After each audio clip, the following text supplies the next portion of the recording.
പഞ്ചപാണ്ഡവരിൽ ഒരാളായിട്ടുള്ള ഭീമസേനനെ അദ്ദേഹത്തിന്റെ അഹങ്കാരം ശമിപ്പിക്കാനായിട്ട് ഹനുമാൻ സ്വാമി പരീക്ഷിച്ച രസകരമായിട്ടുള്ള ഒരു കഥ കേട്ടിട്ടുണ്ടോ?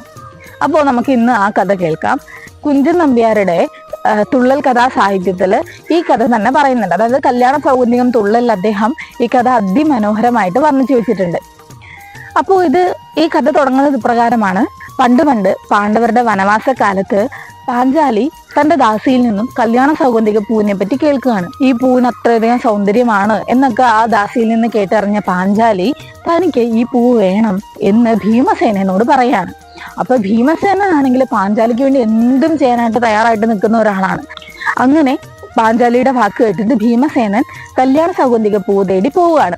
അപ്പൊ പോകുന്ന വഴിക്ക് കുറേയധികം വന്യമൃഗങ്ങളെയും കാടും മലയും പുഴയും ഒക്കെ താണ്ടിയാണ് ഇദ്ദേഹം പോകുന്നത്. അപ്പൊ ഒന്നിനും ഇദ്ദേഹത്തെ തോൽപ്പിക്കാൻ സാധിക്കുന്നില്ല. അപ്പൊ ഇദ്ദേഹത്തിന്റെ വരവ് കണ്ടു കഴിഞ്ഞാൽ തന്നെ ഒരു മദം പൊട്ടിയ ആന വരുന്ന പോലെയാണ് ബാക്കിയുള്ളവർക്ക് തോന്നുക.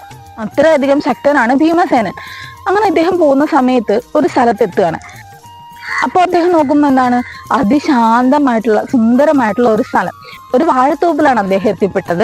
അതുകൊണ്ട് തന്നെ ചുറ്റും നിറച്ചും ഇങ്ങനെ കദളി വാഴക്കൊലകൾ ഇങ്ങനെ പൂത്ത് കൊലച്ച് നിൽക്കുകയാണ്. അപ്പൊ ഇത് കണ്ടപ്പോൾ അദ്ദേഹത്തിന് തോന്നിയത് പുഷ്യരാഗവും പവിഴവും ഒക്കെ കൊണ്ട് ഉണ്ടാക്കിയ മാലകൾ പോലെ, ആ മാലകൾ കൊണ്ട് ഉണ്ടാക്കിയ ദിക്കാണ് ഇത് എന്ന് അദ്ദേഹത്തിന് ഒരു നിമിഷം തോന്നിപ്പോയി. അങ്ങനെ അദ്ദേഹം കദളി വനത്തിലൂടെ നടക്കുന്ന സമയത്ത് ഇദ്ദേഹം അത്ഭുതപ്പെടുന്നതാണ്. ഒരു പക്ഷിയോ മൃഗമോ അണ്ണാനോ ഒന്നും ഈ വാഴക്കുലകൾ ഭക്ഷിക്കുന്നില്ല. ഇതൊക്കെ വെറുതെ നിലത്തിങ്ങനെ ചീഞ്ഞു കിടന്ന് പോവാണ്. അപ്പൊ ഇതിന്റെ സംരക്ഷകൻ ആരായിരിക്കും എന്നൊക്കെ വിചാരിച്ച് ഇദ്ദേഹം ഇങ്ങനെ നടക്കുന്ന സമയത്ത് ഒരു വൃദ്ധനായിട്ടുള്ള കുരങ്ങൻ വഴിയിൽ കിടക്കുന്ന കാണുകയാണ്.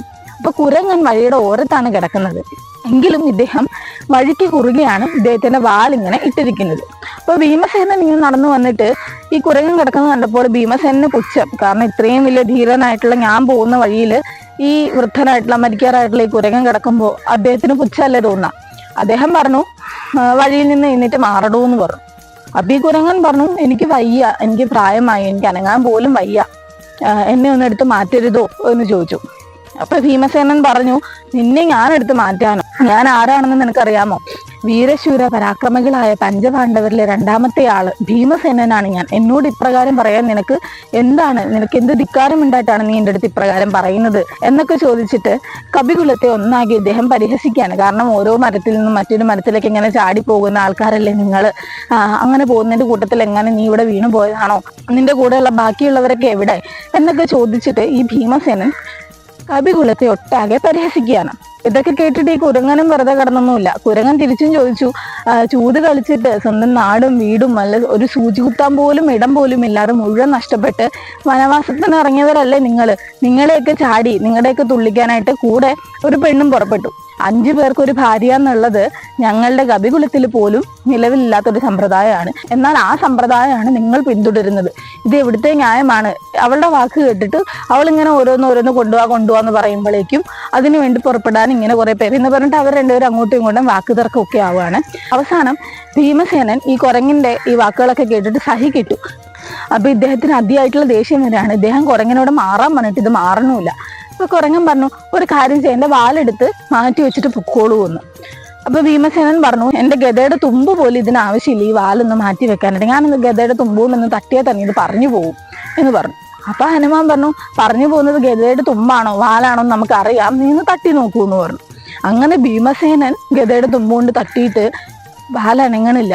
പിന്നെ ഭീമസേനൻ കൈകൊണ്ട് നോക്കി, കാലുകൊണ്ട് നോക്കി, എന്തൊക്കെ ചെയ്തിട്ട് ഈ വാൽ അവിടെ നിന്ന് അനക്കാൻ പോയിട്ട് എന്റെ രോമത്തിൽ അനക്കാൻ പോലും ഭീമസേനെ കൊണ്ട് പറ്റുന്നില്ല. അപ്പൊ ഇദ്ദേഹം ഓർക്കാണ്, ഇവനേതോ മായാവിയാണ്, ഇവനെ മാന്ത്രിക വലയത്തിൽ പെട്ടിട്ട് എന്റെ ശക്തികൾക്കൊക്കെ എന്തോ ക്ഷതം സംഭവിച്ചു, അല്ലെങ്കിൽ പിന്നെ എങ്ങനെയാണ് വായുദേവന്റെ സംരക്ഷണ കവചമുള്ള തനിക്ക് ഈ വൃദ്ധനായിട്ടുള്ള കുരങ്ങിന്റെ അടുത്ത് ഇപ്രകാരം തോൽവി സംഭവിക്കുന്നത് എന്നൊക്കെ ഓർത്ത് അവസാനം ഒരു ശ്രമം കൂടെ നടത്തി. അതിലും കൂടി ഭീമസേനൻ പരാജയപ്പെട്ടു. അപ്പോൾ അദ്ദേഹം അത്യധികം വ്യസനിക്കുകയാണ്, അവിടെ നിന്ന് കരഞ്ഞു പോവാണ്. എന്നിട്ട് അദ്ദേഹം ഹനുമാൻ സ്വാമിയെ പ്രാർത്ഥിക്കുകയാണ്, മനസ്സിലിങ്ങനെ വിചാരിക്കുകയാണ്. ആ സമയത്ത് ഈ വഴിയിൽ കിടക്കുന്ന വൃദ്ധനായിട്ടുള്ള കുരങ്ങനുണ്ടല്ലോ, ആ കുരങ്ങൻ ഹനുമാൻ സ്വാമിയുടെ യഥാർത്ഥ രൂപം സ്വീകരിക്കുകയാണ്. എന്നിട്ട് ഭീമസേനോട് അദ്ദേഹത്തിന്റെ അഹങ്കാരം കുറയ്ക്കാനായിട്ടാണ് താൻ ഇപ്രകാരം പ്രവർത്തിച്ചത് എന്നും പറഞ്ഞിട്ട് കല്യാണ സൗഗന്ധികമുള്ള ദിക്കിലേക്കുള്ള വഴിയും പറഞ്ഞു കൊടുത്തിട്ട് ഹനുമാൻ സ്വാമി അപ്രത്യക്ഷമാവുകയാണ്. അപ്പൊ ഇങ്ങനെയാണ് വീരശൂര പരാക്രമിയൊക്കെ ആയിട്ടുള്ള ഭീമസേനന്റെ അഹങ്കാരം ഹനുമാൻ സ്വാമി ശമിപ്പിച്ചത്. അപ്പോൾ ഇന്നത്തെ ഈ കഥ ഇവിടെ അവസാനിക്കുകയാണ്. ചാനൽ ഇഷ്ടപ്പെട്ടാൽ ലൈക്ക് ചെയ്യാനും ഷെയർ ചെയ്യാനും സബ്സ്ക്രൈബ് ചെയ്യാനും മറക്കരുത്. നന്ദി.